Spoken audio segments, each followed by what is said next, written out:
That was the first real kick in the guts for us realising that, hang on a minute, this piece of real estate that everyone's told you cannot go backwards, and then to actually basically see the value of that piece of real estate fall by about 15 to 20% in 12 months. I started digging deeper into the financial system, wanting to learn more about banking and learning about history and fiat currencies. The real apex property to own is not real estate, it's actually Bitcoin. What's really happening is that the currency that house is denominated in is actually being diluted. The value of that currency is actually falling. To exit the banks, set up an account with a brokerage or an exchange, buy Bitcoin and then take it into self-custody, you've done some really heavy lifting right there. You've done some smart work right there. Yep. And I don't care what price you bought it at. If you've done that, you are in a super elite group. Zane, thanks for joining me. Aussie Bitcoiner, thriving Bitcoin community as well that you're building, which is awesome.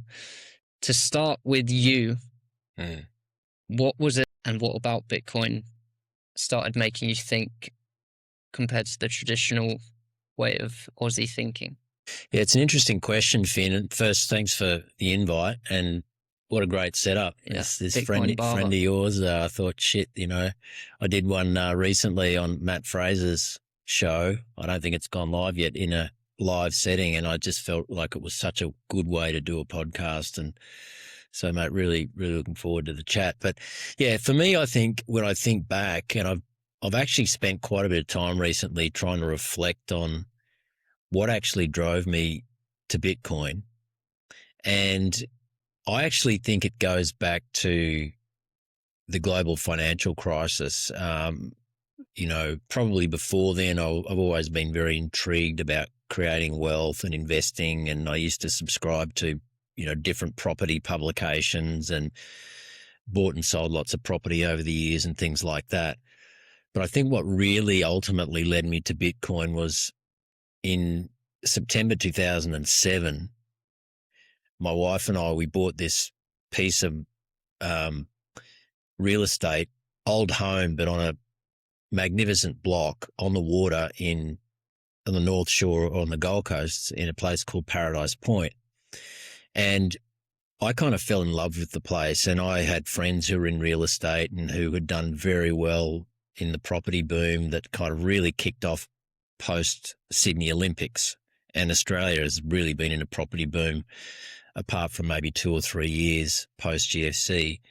We've pretty much been in a 20 to 25 year property boom. And so we went into sort of 2005, 2006.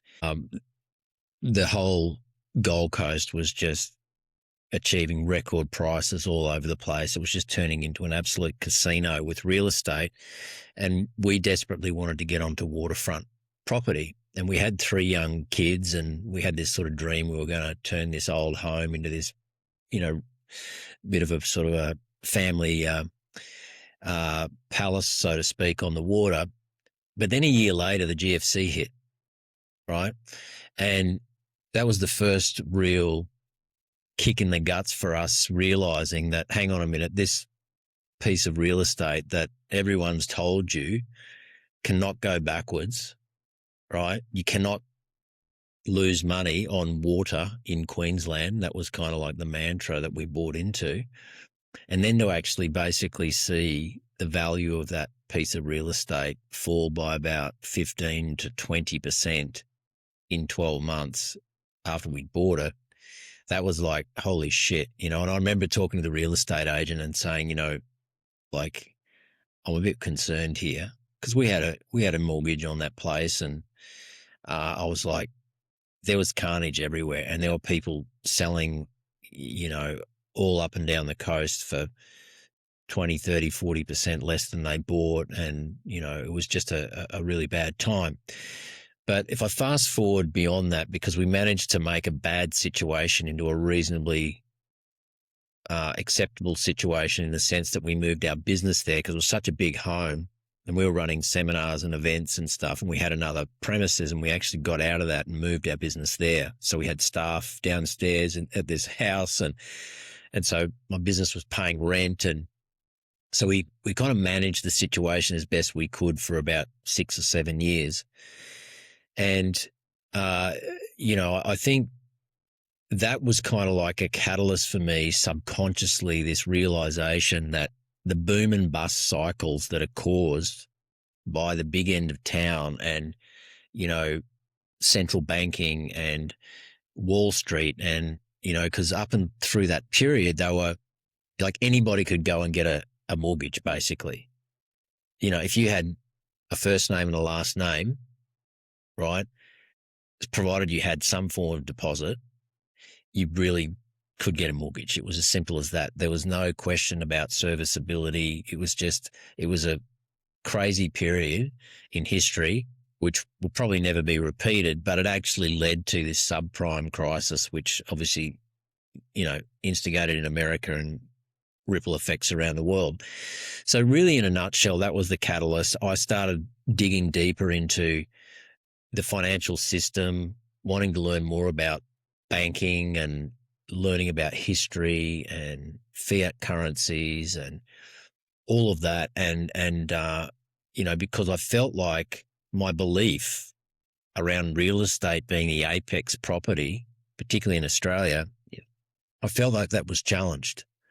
And I felt like for the first time, being somebody who was always open to learning and trying to find a better way, I just felt like there's something not right here. And somehow that led me to Bitcoin, because I had actually somebody who was one of the senior crew members on our events we used to run back in about 2013. He said to me, have you heard about this Bitcoin thing? And at the time we were at our peak with our business and I was that busy, and I just didn't really, it just made no sense. So I didn't have any desire to kind of dig into it. And then it cropped up about 2 years later. Have you heard about this Bitcoin thing? And what is this? What are you talking about, this Bitcoin thing? And then about another year or so after that, it surfaced again. But this time, rather than just sort of fob it off, I actually decided to do a bit of research, and I actually subscribed to a publication out of Melbourne. And I can't remember the name of the publisher, but the gentleman who was writing the publication, his name was Sam Volkering, and he was kind of one of the first, I guess, major publicists or writers in the Bitcoin space here in Australia, really educating people about this new form of money. And, he's talking about how Bitcoin was, it's kind of like the new digital gold, and Ethereum was going to be the new internet, and XRP was going to be the new transactional layer. And so he's basically just focused on these three cryptocurrencies. But the one that intrigued me most was Bitcoin because of its properties as a decentralized monetary protocol. So that was kind of my foray into it. I subscribed to that publication for about 18 months, and then Sam moved to the UK. But that's what originally led me down the rabbit hole. And then I went and got a hold of Saifedean and Amusa's book, the Bitcoin Standard, and I read that. Great book. I think 2017, I read that. And then 2018 is when I first got into Bitcoin. And I remember the first time after I bought my first bag of sats, the price fell by about 25 to 30%. So I can relate a lot to the people out there right now who've bought into Bitcoin in the last month or two, who are feeling like, they're doing it tough because the fiat dollar price is down by I think about 30% off its all-time highs at the moment, maybe just a tip more. Yep. So I've been there and I know what it's like, and it's we'll get into that, and I'm sure we'll talk about it. But in a nutshell, mate, that's really what drove me to Bitcoin. And the longer I've been in Bitcoin, the more I've come to realize that the real apex property to own is not real estate. It's actually Bitcoin, for all of the things that we're going to talk about today. It's really interesting, a few things you've said there. So I'm going to lead it one way, and then we'll come back around to a few of those points you've made. Since being in Australia, it's clear the Australian dream is still property. Just this morning, I was speaking to someone who, she went on a date last night. I was like, how's your date? She's like, amazing. I can't believe it. He's already got a mortgage. He's only 23. I was like, what's so amazing about having a mortgage at 23? She was like, well, he's got a house. And it's like this amazing achievement, getting a mortgage. What do you think it is still with Australia and this indoctrination, you could maybe call it, around property, that people are still seeing it as this A grade investment? And then where do you see that heading as we're moving forwards? That is kind of symbolic of you laying some foundations for the rest of your life. And then from there, you are then in a position where emotionally and psychologically and hopefully financially, you can now take the next step, which is, okay, we've got a roof over our head, we've got some stability, we can work towards the future, we can have a couple of kids or whatever it might be, raise a family. But that sense of building for the future and creating a degree of prosperity for yourself, I think, is still very much inherent in our culture, right? As it is probably in most Western cultures. The problem today is that the great Australian dream, which our parents and we to a degree were able to benefit from, but certainly the baby boomer generation were the biggest beneficiaries, because back in their day when they were getting into the housing market, real estate prices weren't 15 times the average annual wage. Back then they were like 2 to 3 times, right? And so now what we've got is this situation where real estate has been over-financialised and turned into pretty much a speculative casino from what it was meant to be, which was utility, a place for people to live, shelter, build your base, family, even production, farms and that kind of a thing. And so the way we see real estate and we see home ownership now, even though the underlying principle of it being a foundation for us is still the same, the reality of being able to achieve it and experience it without stress, that's a problem now, right? Because young people, yes, you could subscribe to the 5% mortgage scheme or, even 10% deposit, you could put down and end up with this exorbitant mortgage.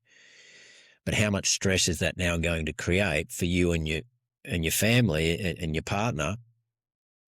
If you're paying, I don't know, $5,000-$6,000 a month out to the bank just in interest payments, you don't have to be a genius to work out what that means in terms of what you have to do and earn every week after tax to just pay your mortgage just to stay afloat before you can start with groceries, having kids, paying for your car, entertainment, et cetera, et cetera, et cetera. And so now, even though home ownership is still regarded as, a way to build for the future, I think it's a lot different now in the sense that it's just taking so much more out of people's pockets every single week just to be able to stay afloat, just to be able to have a roof over their head, that it's very, very difficult to build towards the future the way that it was back then, And what do you see as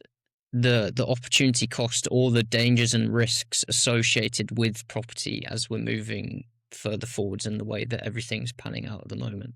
Well, look, I mean, I'm not an expert on property in terms of the macro and where it's all going. What I do know is that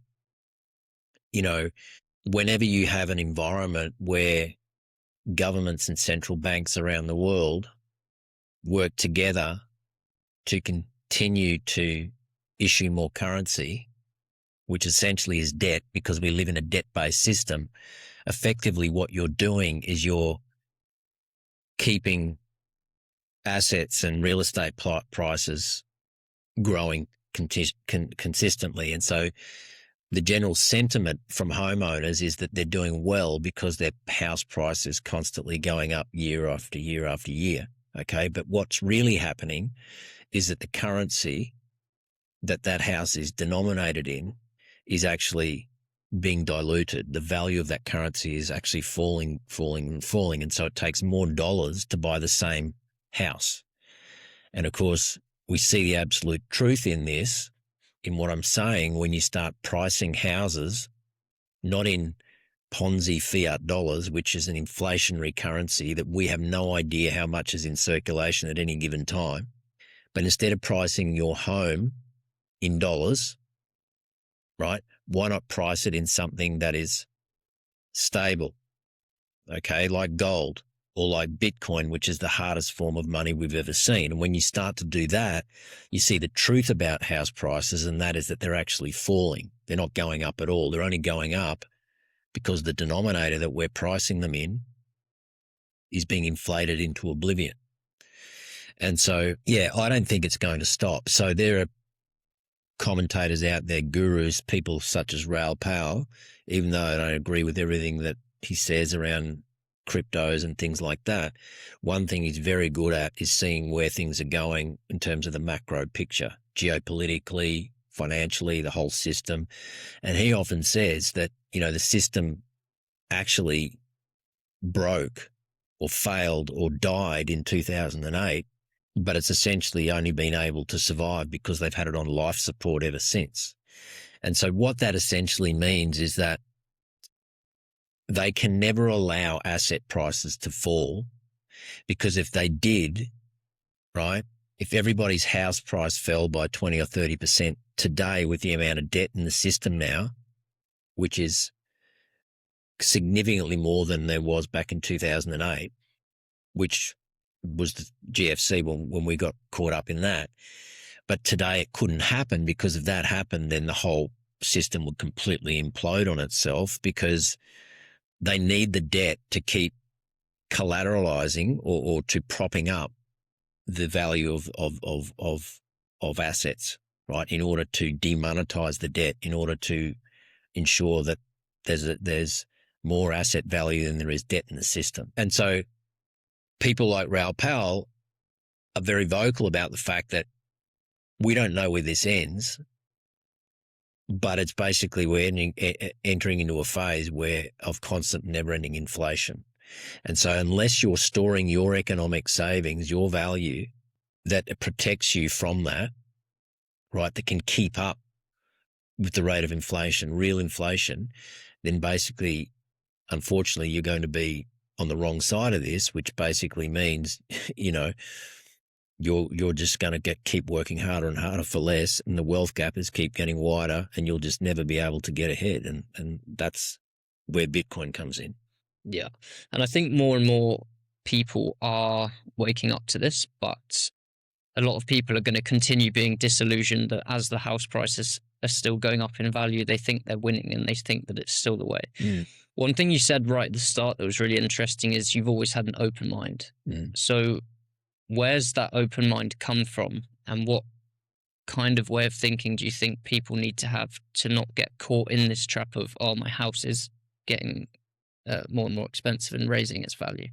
Yeah, I think having an open mind in life, if you want to progress in any endeavor, I think that's a really good hallmark to have. You know, you need to be aware, particularly now more than ever. I mean, the world around us is changing. And so if you think that the old way of doing things is going to take care of you into the future, you've got rocks in your head, because when the system changes, you have to change with it, right? You have to adjust. So the reason why Bitcoin and the reason why people are looking to Bitcoin now more than ever, Finn, is because not just the fact that it's a finite deflationary way to store your money so that your purchasing power increases over time, but also people are realizing there's power in decentralisation, because everything that we've grown up with and have had over the past, since we can remember, has been a centralised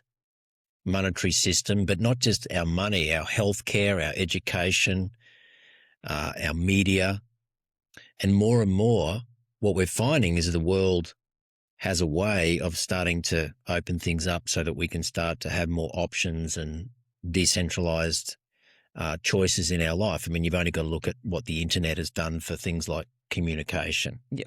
And the reason why a lot of the mainstream media shows these days fail is because people don't tune in. You know, they tune into people like Joe Rogan and Patrick Bet David and Bitcoin podcasts, and they go and find their information from other sources now. And so the same thing, I believe, is going to happen with money. And the thing about Bitcoin that makes it so powerful is that nobody controls it.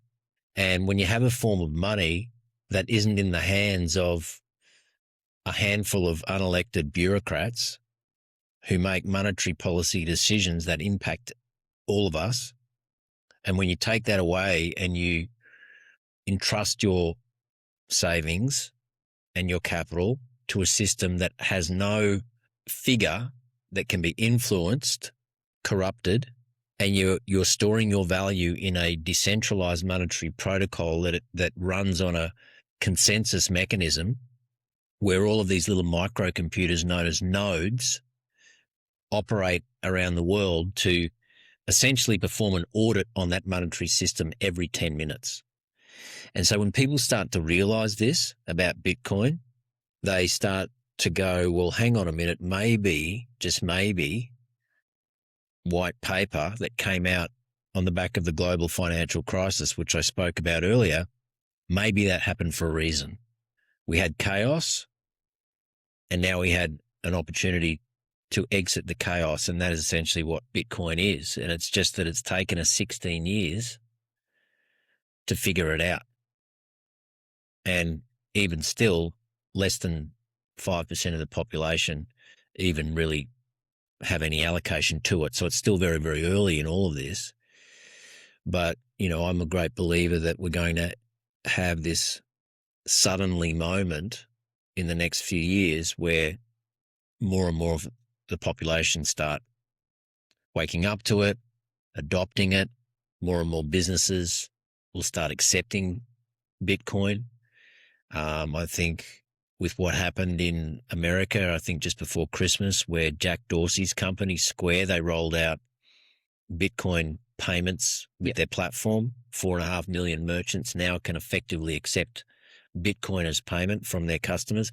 So as all of this starts to happen, you may have heard too, did you see Theo Von? He, on his show, he's got like 7.5 million followers, comedian guy, huge podcast in America. He announced on one of his podcasts just a couple of weeks ago that one of his sponsors in the blockchain and cryptocurrency space, he's basically told them that he wants to get paid his sponsorship fees in Bitcoin.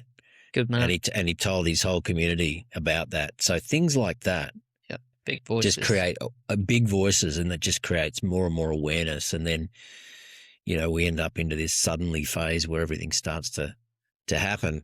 I mean, you only got to think back to, you know, a dozen years ago, where if you hadn't had to go from where we're sitting now into the next suburb, if you didn't want to walk, you'd get a taxi, right? Fast forward 10, 12 years later, well, pretty much no one grabs a taxi. We all use Uber. Yeah. So the same thing I think is going to happen with Bitcoin and the adoption.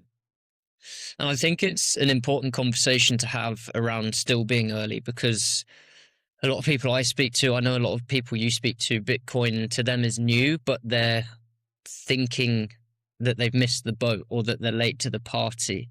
I had a conversation last week where someone found Bitcoin a few years ago and still thought they were too late because they couldn't get a whole Bitcoin. Mm-hmm. I think it's a really important thing to nail down of this suddenly moment that you talk about and how early we are. Just last night with the gold and silver correction, it wiped out 3 market caps worth of Bitcoin in 12 hours. Mm-hmm. That's how early we are. And I think it's a really important conversations to be having that, yes, Bitcoin is where it is now, but it's not even getting started in the grand scheme of things. Yeah. So leading into that, the conversations that you're having with Bitcoiners, but also within your community around where Bitcoin is heading and why we are early and it's not too late. What do those conversations that you're having look like, and what are people talking to you about? Well, look, I think the first thing to understand about all of this is that when we say early, it's not just to make people feel good, right? It's reality, right? Because the facts are that less than 5% of the population globally has any Bitcoin. And I would say that even in amongst that 5%, there's only probably 20% of the people inside that 5% who actually understand the value of the asset that they're holding. I think you're being generous. Maybe less, maybe 10%.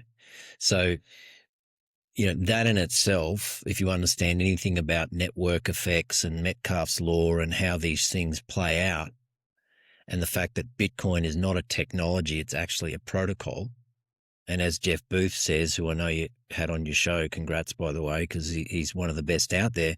Yeah. And he often says, protocols are winner takes all, whereas technologies are winners takes most. Yep.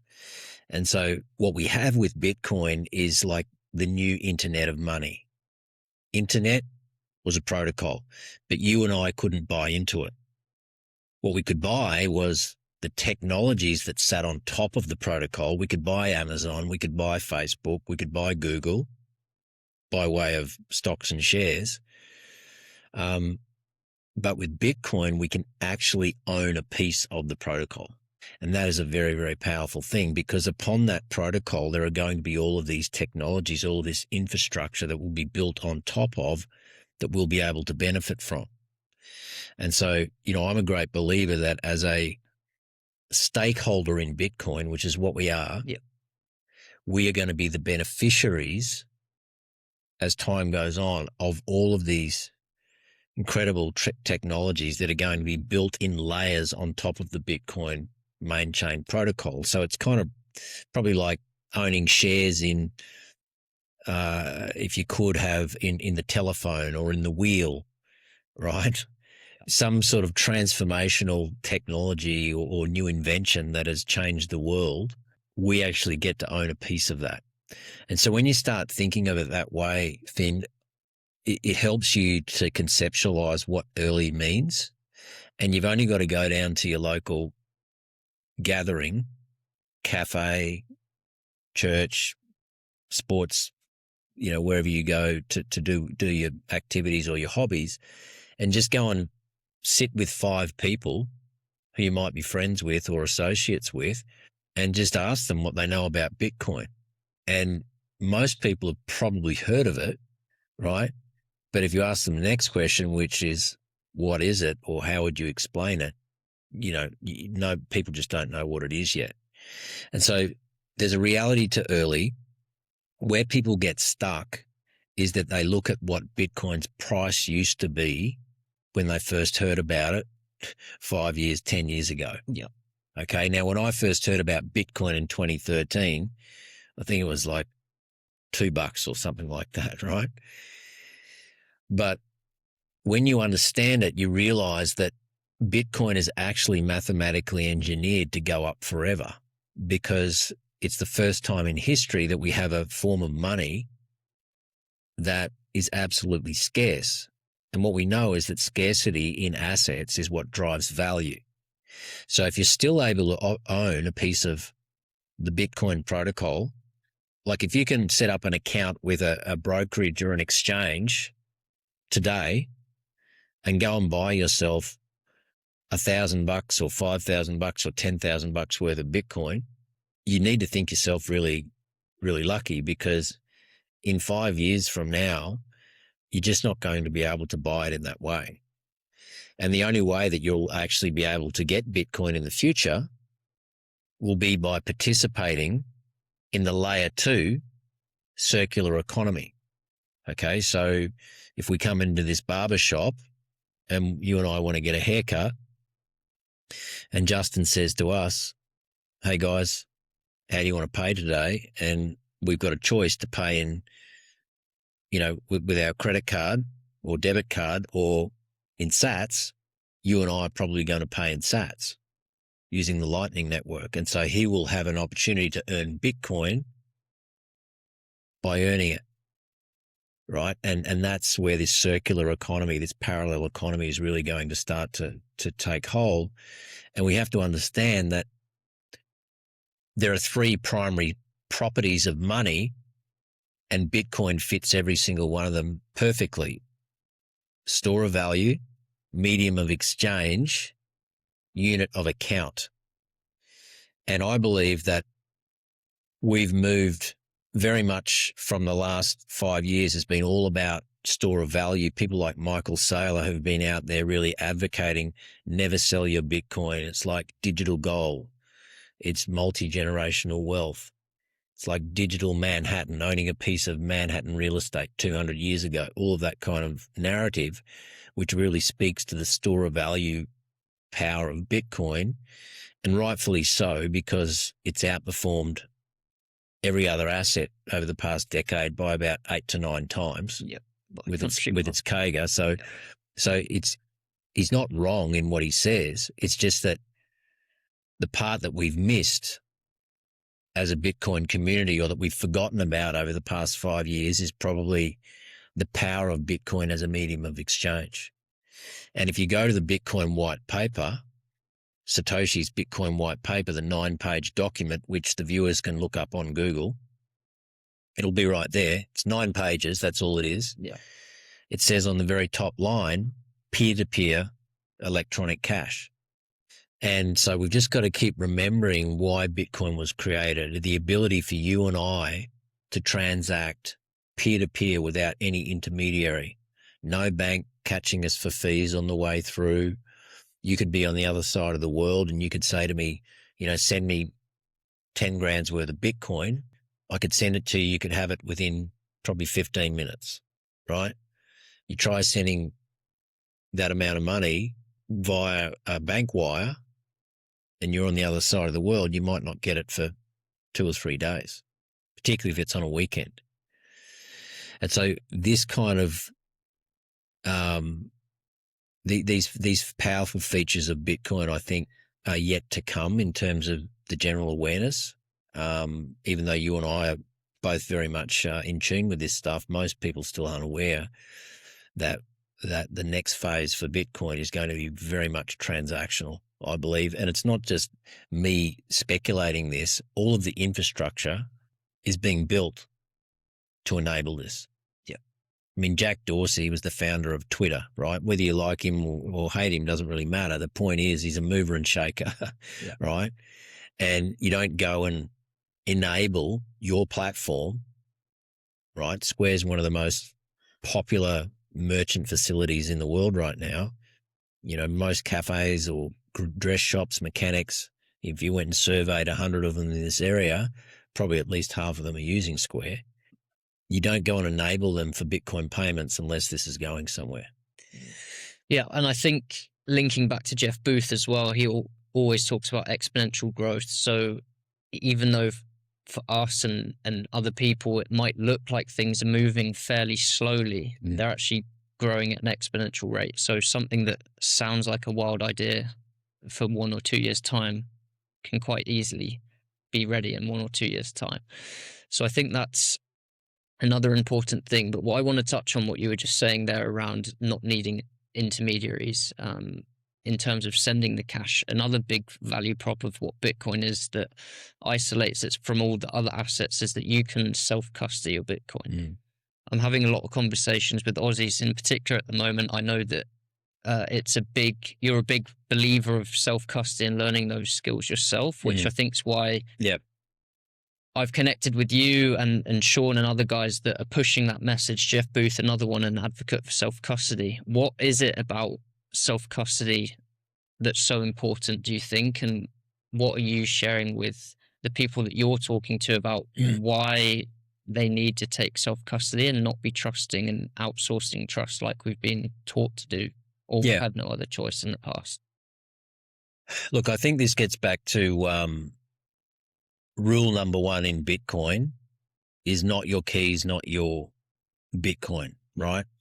And what that really means is that what Bitcoin is intended as is money that you control and that nobody can take from you in any way, shape or form. Nobody can place limitations on you. You don't require permission.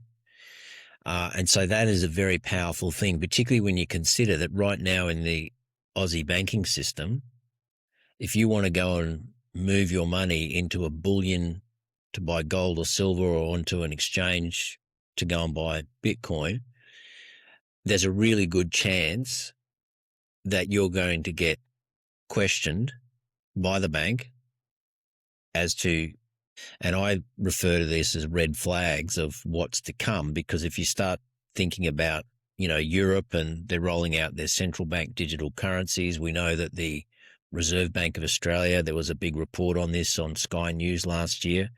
They've been quietly working in the background on our form of CBDCs, which they refer to as programmable money.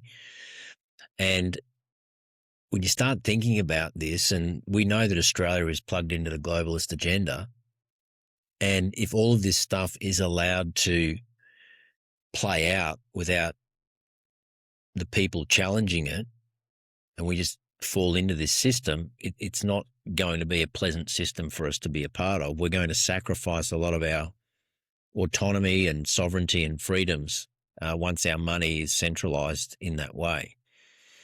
So self-custody is really a way of opting out of that. It's a way for you to be in complete control over whatever level of money you choose to put into Bitcoin, whether it's 2%, 5%, 10%, or 100% of your net worth.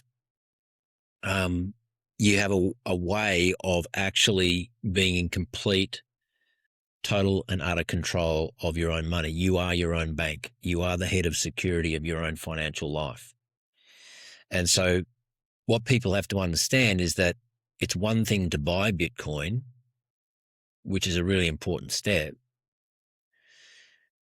But the next most important thing that you should be learning about is how to actually take self-custody of your Bitcoin, because you don't want any counterparties to your money. Yeah. Right. And why would you, if it's just a matter of learning a few simple new skills, right? Because it can be a little bit daunting at first, but it's not difficult. It's just new, right?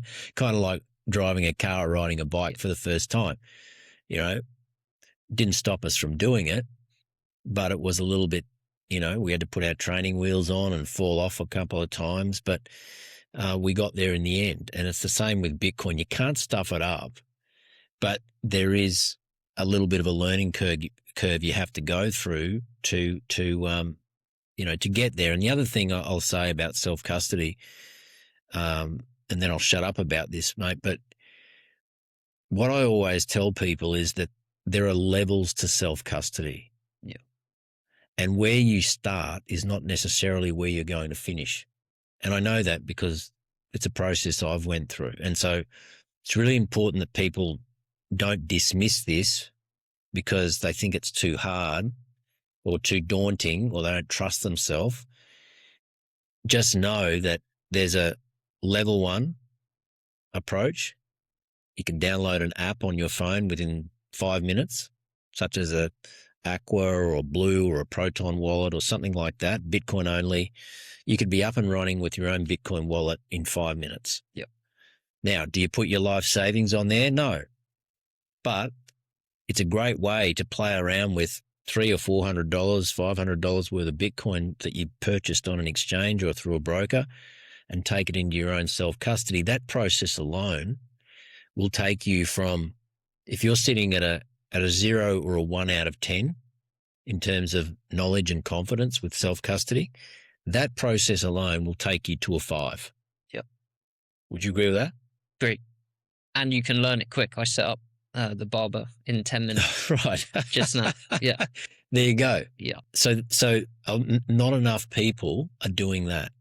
And that's why I encourage everybody, even if they've got these grand plans to set up really robust self-custody with cold storage and Sparrow and running a node and all of that, whilst all of that is happening in the background for your main stack, for your superannuation account, for your life savings, now's the time for you to practice with a small amount of money that's not going to change your life one way or the other. Like, even if you did stuff it up, it's not the end of the world. But get yourself a hot wallet, get it onto your phone, and just move some sats from wherever it is you've purchased it onto your own wallet. And that alone is going to really boost your confidence right from the start. And not only that, it's going to give you a bit of a taste for what's to come when you get into the more serious stuff. Yeah. And I think it's important to mention as well, when you say serious, yes, it's serious, but it's not like it's this massive. You can make it as complex as you want, but it doesn't need to be this complex system. I often say to people, you're less likely to get hacked than you are to screw something up yourself or forget something. So often simplicity is key. So it's not something to be scared of or afraid of. Like you said, it's, if you can drive a car or you can use a phone, you can self-custody your Bitcoin. You just need the steps. You just need to follow them. But going back to what you're saying around the banks and being able to actually own your money, it's really interesting because, like you said, banks are asking what the money's for, every bit of information under the sun about you. Are you sure that it's your thing? And one thing that's becoming more clear as well, and Tony, who I'm good friends with, you're good friends with from the Bitcoin Way, talks about of his experience in Lebanon, is these controls and questions become stricter. And then it's, yes, you can do 10 grand, then later only 5, then later. And these numbers come down and down. And we've gone from a cash-filled society to cash basically being extracted out. It's now pretty much all digital currency in our banks. And then the number that you can take out of the bank is getting smaller and smaller. And I can just see what happened to Tony in Lebanon slowly happening in Australia, in the UK, with these restrictions being put in place. So I think that in itself is a massive argument for Bitcoin in self-custody. But that's enough for Bitcoin self-custody for now. I want to go back to one thing you said right at the start, which was when you first bought Bitcoin, smashed 20% down. You're speaking to a lot of people. 28%. Yeah. I remember and it makes a difference too. But you're talking to a lot of Aussies and people globally in the space getting into Bitcoin in the last 6 to 12 months. And as we know, we've seen these corrections. So what message are you sharing with them, and what conversations are you having, or what concerns maybe are you hearing? And what can people listening that might be in that position freaking out a bit take? Well, look, my whole approach to it was, look, number one is you got to study Bitcoin. You got to know what it is that you're actually buying. Okay, that's the first thing. Secondly, you got to understand that Bitcoin is going through a phase of what is often referred to in financial markets as price discovery. Okay, the fiat system does not know how to value Bitcoin. Okay, as Jeff says all the time, the two systems can't coexist. And so if you get on the Bitcoin life raft, if you jump off the sinking financial Titanic, the fiat system, which is laden with debt, right, gradually sinking, and if you jump off that system because you have a light bulb moment where you realize, hang on a minute, I don't want to stay on this sinking ship. If you jump onto the Bitcoin life raft, just this little raft out in the ocean, very choppy seas, and you exit that sinking ship, you're sitting on the life raft and you're feeling like you've taken the first step towards safety. The biggest mistake you can make is to measure what you have in the system that you've just exited, that you've just jumped off. And so I often explain it like that. Like it's a futile exercise to continue to pay attention to the Bitcoin price. My attitude is focus on buying as much Bitcoin, as many sats, stack sats. That's where the term stack sats comes from. Just stack sats every month. End the month with more sats in your bag than you began the month with. If you did nothing else other than that, even if it's $100 worth. Yeah. And if that's your mindset and you zoom out and you stop thinking about what the price is doing today, tomorrow, next month, okay, even next year, you shouldn't be concerned. What you should be thinking about is how can you add to your position on the life raft so that that island over there, which is going to take you some time to get there, right? That's called Freedom Island, and it's sitting right over there in the distance. Now you're on this little life raft. You've escaped the financial Titanic, but it's going to take you some time and some choppy seas to get there. And that's how you have to be thinking. And it might take 5 years. It might take 10 years to get there. Nobody should be in Bitcoin unless they have at least a 4-year time horizon, at least, because Bitcoin runs in 4-year cycles, as we know.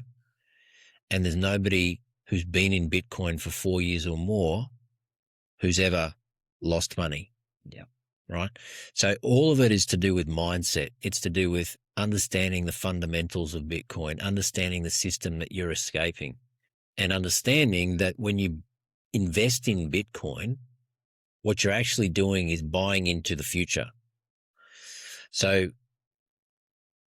it requires, like I said, sometimes it requires some just reminding people what it is that they've bought into, to not look at an app on their phone every 5 minutes, which is a habit that a lot of people get into once they're into Bitcoin, because we've got the ability to actually see what the price is doing minute to minute, right? You don't need that. Yeah. Like if you go and buy a house and then in 12 months' time you lose your job or something happens, you got to leave to move to another area, there's something happens in your family and you need to sell that house, there's a 90% chance that you're going to lose money if you sell that house inside 1 year. So why do people think about Bitcoin in terms of minute to minute, day to day? It's like buying digital real estate. If you buy a house, right, all of the historical data shows you, right, that over the long term, property prices double every 10 years. That's been the case for the last 120 odd years, right? But we just went through a period, and I know it because I experienced it for myself, where I bought a highly desirable located parcel of land on water in Queensland, right? And it took me, even after 9 years of owning that property, we still lost about $300,000 or $400,000, and we'd probably spent $300,000 on it. So the truth is, we probably lost more like $600,000 on that. So what I'm saying is that it doesn't always go in a straight line, right? There's always ebbs and flows in it. And so you've got to understand Bitcoin is not a mature asset. It's an emerging asset. It's an adolescent. It's 16 years old. It's still in price discovery. The world doesn't know what it is. The fiat system doesn't know how to price it. So if you can get yourself to that light bulb moment where you know it's the thing for you to be doing to protect your future, stay in that mindset, the future-based mindset. Stop pricing it in day-to-day Aussie dollar price movements. And the truth is, if you have an opportunity to buy more, if Bitcoin's price is down, if you bought it at the absolute peak, and I know some people who did, they bought it at 120, 124,000 US, they didn't use all their capital to do it, right? Now, some people may have, but some people have got dry powder, but they're still a bit nervous, right? They don't want to go and buy another 50 grand's worth of Bitcoin today if tomorrow it's going to drop to 60K, right? Because then they're going to feel like a double idiot. Yep. Right? But like I said, if you stop thinking about today, tomorrow, next year, and you start thinking about where this is going to be in 5 years and 10 years from now, which is really how wealth is built in any asset class, like wealth is always built for the long term, that just helps to alleviate any of the anxiety or stress that you could be feeling in the day-to-day. If you've got dry powder and you can take advantage of a 20, 30% price retracement, just know that right now Bitcoin is actually on sale, right? Yes, it might pull back another 10, 15%. It's still on sale, okay? But it's not going to stay there forever. In fact, it's not going to stay there very, very long. And what it is a golden opportunity for you to reduce your cost base by DCAing, dollar cost averaging, into Bitcoin. And that's the power of DCA as a strategy, right? It enables you to smooth out your overall entry price into Bitcoin over the long term. So it is a great strategy for people who want to kind of ease their way in. I've never really been a fan of that. Whenever I've had, 10, 15, 20,000 bucks to put into Bitcoin, I typically just smash buy. Yeah. But that's just me. Only because I've got other things to do and I don't get hung up on it. I know that I'm here for the long haul. And so I just find that for me, that served me well over time. Yeah, and it's going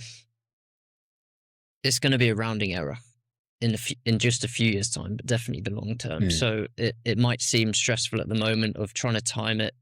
Time in the market's always better than timing the market, and it really is just going to be a rounding error at the moment with these prices that we're seeing. And I think obviously the people that are a bit nervous now are new and probably don't fully understand Bitcoin, but if you had the conviction to buy at 120, then right now you should be trying to find everything possible to buy, because it's such deep value, in my opinion. I found some dry powder this week to get a good buy in.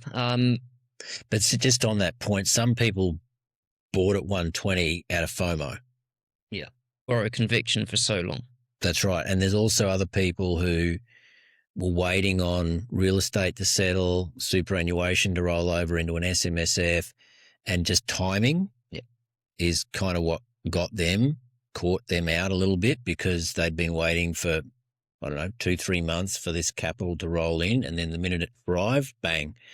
And it just so happened that when they smashed buy, they did it at a time where Bitcoin's price was peaking. But at the time, there were a lot of people calling for Bitcoin to go to 200K, 250K, and the truth is many of these analysts who have been around a long time, they don't even know. I didn't see many right predictions for last year.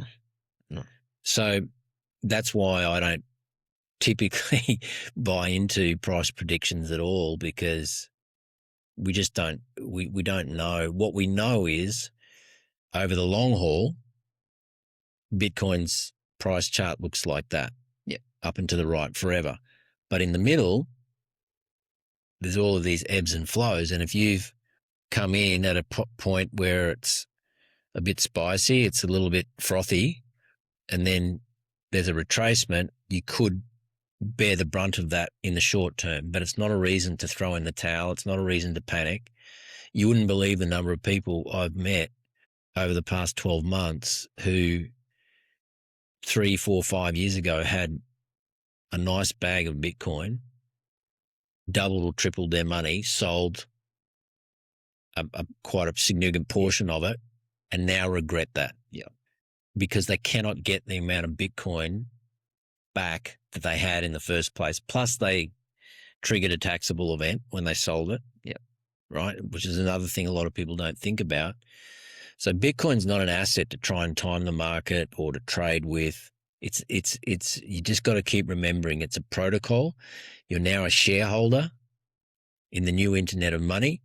It's a future-based proposition. We're not there yet, but all of the infrastructure is being built. All of the signs are there.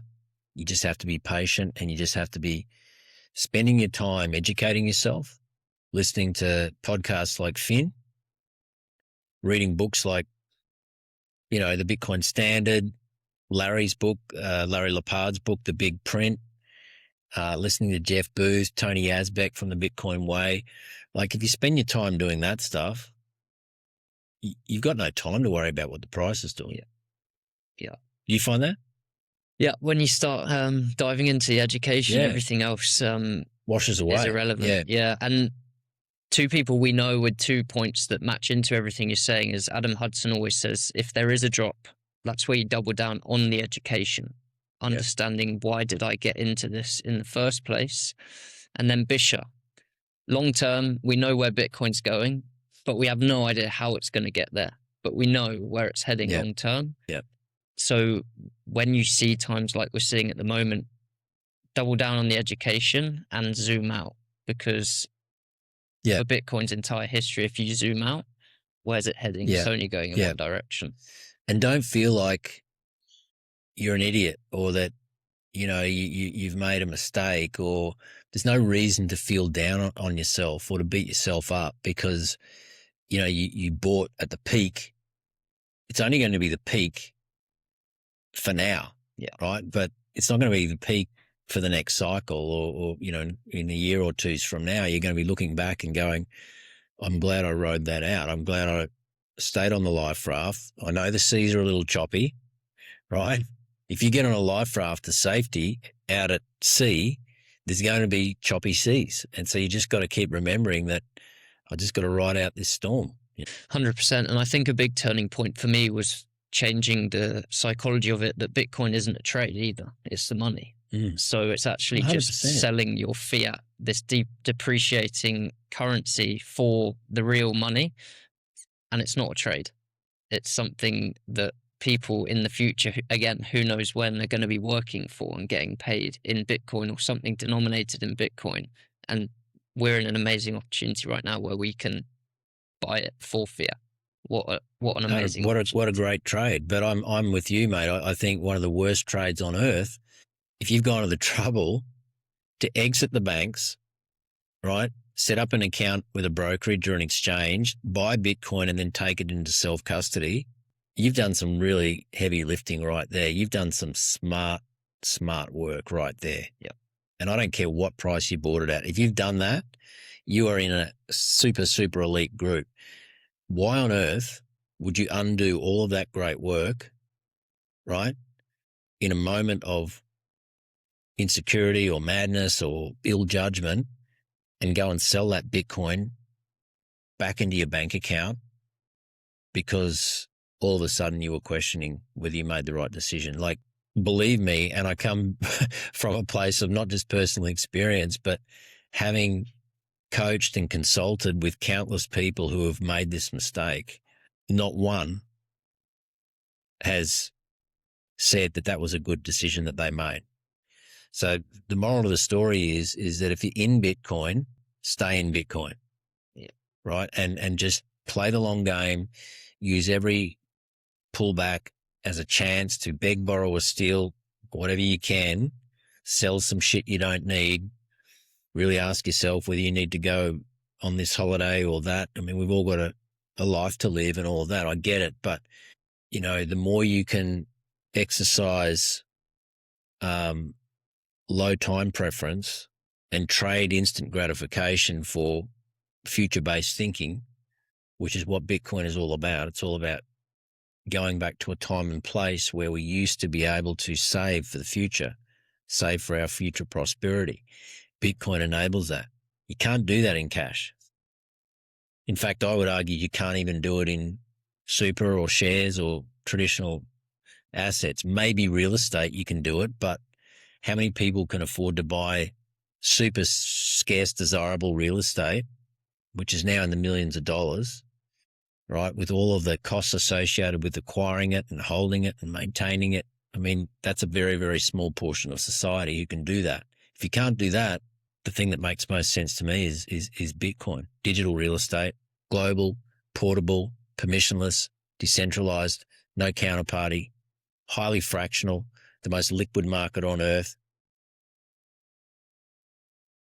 Find me something better. Yep. Zane, I've got a load more questions, but I don't want to go on for hours, and maybe we do a part 2 at some point soon. But I do want to hand the mic over to you if you want to talk about what you are doing and how you're helping Aussies in particular, where people can find you, and any messages that you want to finish us off with. Yeah, look, like I said, I set myself up about 12 months ago. My background is in running seminars and workshops and education. And so for me, transitioning into Bitcoin education, firstly starting a YouTube channel, which is probably one of the best places people can find me. Go to my YouTube channel, check it out at Zane Truscott. I've also got a website, zanetruscott.com.